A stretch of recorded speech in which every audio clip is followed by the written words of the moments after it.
Hello everyone. I just thought I'd commentate on this game I played with xborg. Just trying him out. I bought him. It's quite an interesting game. Hopefully you'll enjoy this. I'll talk you through some of the reasons why we do stuff. So I'm playing xborg. We've got Angela, Gushon, Baxia and Gord. The enemy team's got Saber, Gushon, Angela, Hayabusa and Mia. Like 3 assassins, a support and a marksman. That's not nearly as good as a support, assassin, fighter, tank and mage. I mean, we're on paper going to easily win this. So, I head top with Stuart, and the intention here is to try and get 4 as fast as possible for Angela, so she can start bouncing around the battlefield and being useful. Sorry, let me just turn the sound down so you can hear me over the game. We head top. You saw in the lane there, Angela blasted me with the heal because she was trying to be hilarious. We saw Mia saw us, so we were just waiting in the bushes for the creeps to arrive. So I come out and start initiating things. His number 1 ability, that flamethrower spout, is absolutely amazing. We've got great early pressure with Angela. Angela's early game damage is mental for some reason. But I convinced Stu to pull back for the green because that will ding us 2 for certains. 2 gets our second ability, obviously makes us even more useful.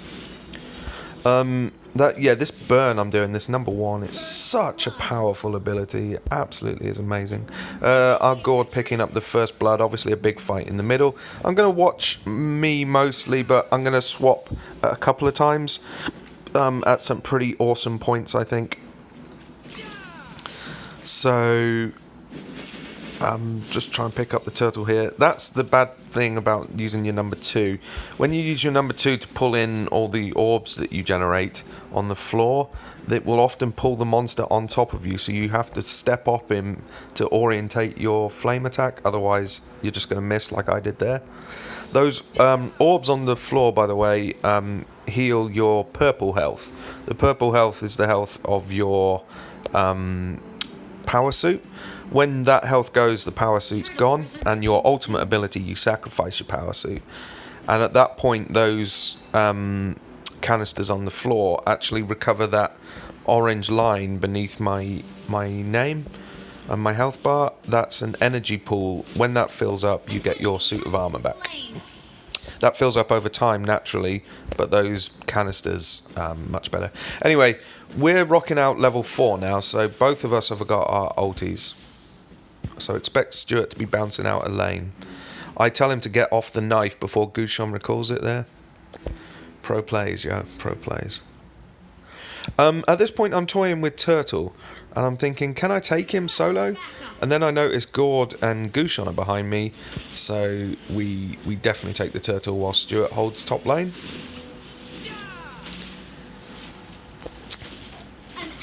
And we nab the Turtle nicely. Also a little victory flame spout there. Then I go grab this green as well, just because I'm trying to get into a jungle mentality, a bit more a farm mentality. It's quite difficult. It's quite difficult for me to get into that mindset, sadly. I'm more of a tank player, as you see. I'm going up against these, putting up a great fight against them. He still wants me, and I'm thinking, well, buddy, I'm going to easily beat you. So I notice here I'm in trouble. My suit gets destroyed. Pull them under the tower. Get the flame on. Should I run away here? I'm not so sure. I try it, and I am slain. We're just going to pop down to this bottom lane whilst I res, because I've pre-watched this, and this is a really interesting thing. This is the new guy. I know there's fights in the middle, and we're getting kills, but this is quite a good fight down here. So I'm dead. They're pushing top lane. This is the new tank. He seems to have a couple of cool abilities, and he's having a good old scrap with Hayabusa.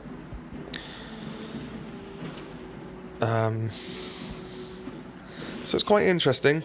I am picking up the buff with the other guys here, but we'll stay on this fight. And he picks up the kill, which is quite nice. Meanwhile, we're getting ready for a gank up top. I notice that Gushon's going in. So I go in. Angela jumps inside me and I pick up the kill. Notice I use my ulti to explode. Sadly, the guy I would have hit was killed and the other one blinked out. So not a brilliant ulti from me, but not terrible. Push in top lane then.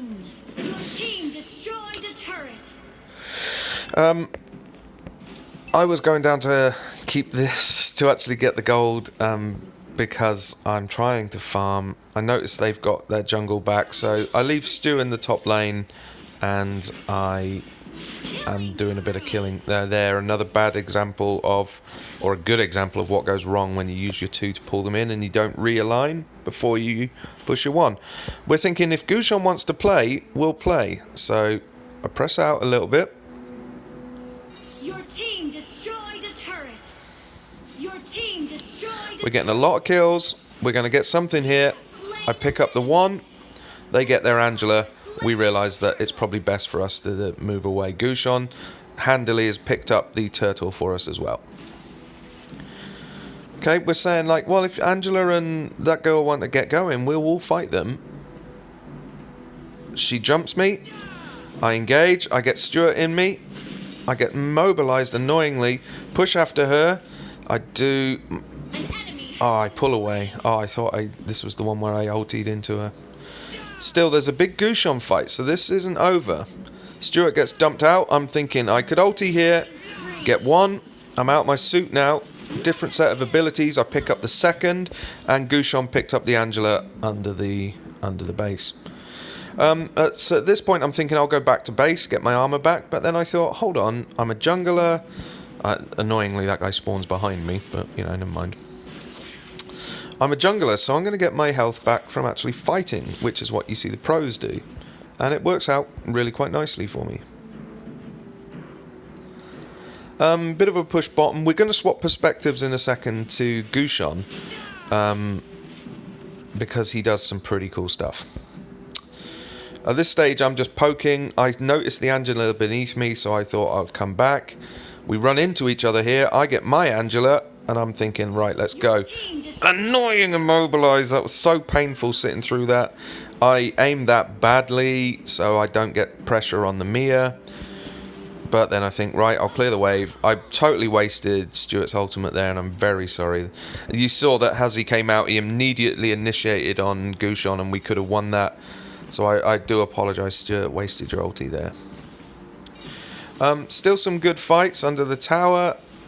Our team's just beneath us, and we're trying to draw them out now. We get something. I noticed the Mia there. I was waiting for her to come around behind, and then for some reason, I just stand here. So I dive out my suit, pick up the cheeky kill there, and if I'd aggressed, I could have got the Mia. I could have been... But she was killed. But I could have done that. It's around this point that we notice that the top is in big trouble. There's a Gushon fight beneath us. Saved by Stuart. So we all notice, or at least Stuart and I notice that obviously I've got to try and get that for the money. Stuart and I notice that the top's in trouble. Your team destroyed a turret. But good pressure from the team. Stuart and I pull back and we think, right, we've got to get better lane discipline here. I do the stupid thing and start farming this guy. At least I align there so I don't waste too much. And then I push round the corner. As you heard there was a godlike killing spree. And I am just about to jump to Gushon's perspective. Stuart jumps in and grabs the kill. From this point forward, I just clean the top lane, which is critically important, but very boring to watch. So let's watch this Gushon play, shall we? Teams having a big old scrap under bottom tower. Gushon's cleaning lane. But ours are stuck halfway down lane, if you notice. Gushon going for the buff. Trust me, it is worth sticking on Gushon. It is not nearly as boring as it's going to appear. Trust me. So, we're following Goose. It's keeping some pressure on. Throwing some speculative shots. See if you can get something. Gord there going balls deep. Nice one, and here comes Angela. So suddenly we've got options. Destroyed a turret. I've pushed that top lane now, and they're forced to come out to greet me. Legendary. That's the legendary. That's the double. Shut down. That's the maniac. Lord resurrecting soon. So we're smelling blood in the water here. Angela, great dive. Gives him the confidence. There's the savage. Wiped out. So we'll just quickly swap back to me. I'm pushing this top tower. I've pushed all the way from our tower, stayed in lane, stayed disciplined. I didn't take part in that savage, but I've got the top tower kill, and that's important. Your team And then I came to help the mid tower, and we get that too. Bad placement there, because we could have popped that goose on. But even more kills from our goose. We get a frozen here. This is a hilarious point in the game where Stuart says, I've jumped into you. Do what you like. Go crazy. So I jump in here, explode my armor, try and drop this guy, get immobilized under the tower, and am killed. legendary. So thanks for that, Stuart. Oh, actually, I should be watching this guy. This guy basically pummels the tower. Actually, no, let's watch Goose because he does something cool at the end. So we're pummeling the tower, trying to get it down. Stuart, in fairness, did ask me to do that because we were so close to the end of the game. But Goose bides his time, gets the Angela, gets the legendary, and just as he kills that Mia, I don't think he gets credit because the game ends, so unlucky Goose. Great game. Really enjoyable. I really quite enjoy xborg. He's quite a good character, so I'll try and include some xborg videos occasionally, but I will be posting a lot of new mage content. So as you can see, 1807 from Goose is just absolutely brilliant. 623, not bad. I actually died the most on my team, hilariously. Commiserations to our enemies, but good game. Thank you.